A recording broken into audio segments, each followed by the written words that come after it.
روزوں کا مہینہ رمضان کا مہینہ ہے، جس میں قرآن اول اول نازل ہوا، جو لوگوں کا رہنما ہے اور جس میں ہدایت کی کھلی نشانیاں ہیں اور جو حق و باطل کو الگ الگ کرنے والا ہے۔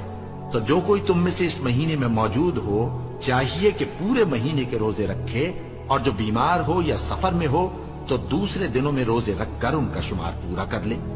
اللہ تمہارے حق میں آسانی چاہتا ہے اور سختی نہیں چاہتا، اور یہ آسانی کا حکم اس لیے دیا گیا ہے کہ تم روزوں کا شمار پورا کر لو، اور اس احسان کے بدلے کہ اللہ نے تم کو ہدایت بخشی ہے تم اس کو بزرگی سے یاد کرو اور اس کا شکر کرو۔ اور اے پیغمبر، جب تم سے میرے بندے میرے بارے میں دریافت کریں تو انہیں معلوم ہو